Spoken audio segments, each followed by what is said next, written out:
Okay, so the scariest part about putting a 6L80 or any transmission back up in a vehicle is busting your pump. Don't worry about it. Man Cody's going to show you how to get that done and not tear anything up done it. Watch this video. Okay, so we got this 6L80 built. We got the converter back in it. I'm going to show you how I got the converter back to this point. I'm going to show you the measurement from here to a straight edge going across. I'm going to show you the measurement from here to the straight edge going across, and that way you get this converter back in there and don't bust your pump. Alright guys, I wanted to shoot this video on putting the converter all the way back. I get that question a lot from customers and things, and I figured I'd start shooting videos on all the transmissions we do. I'm running a straight edge. This is just a pry bar, but it's a straight edge from one side of the transmission to the other.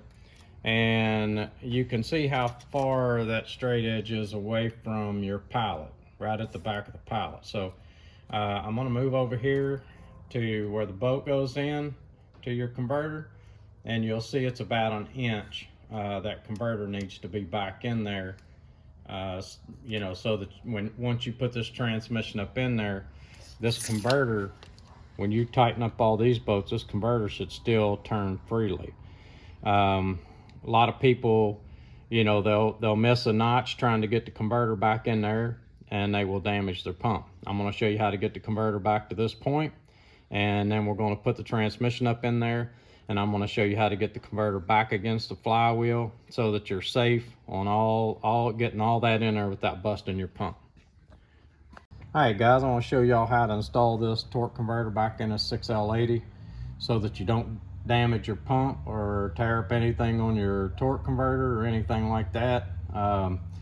There's some notches it has to go through as you're shoving it back in there, and then the final push is the seal that for your lockup, and you'll see what I'm talking about when I get to that point. But anyway, we got a nice built converter.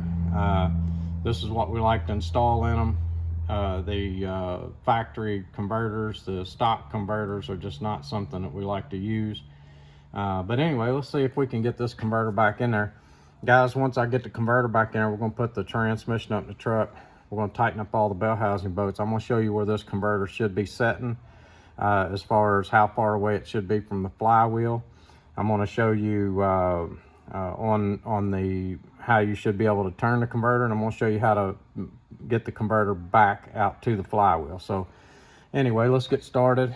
I don't have anything holding this transmission up here other than it's just sitting on this jack, so I'm just going to work with it.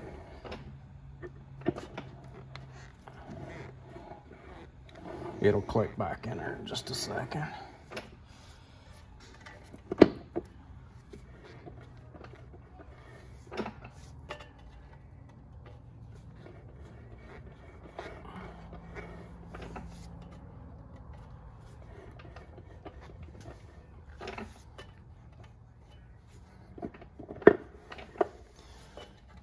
Now, that was the final push. You heard that.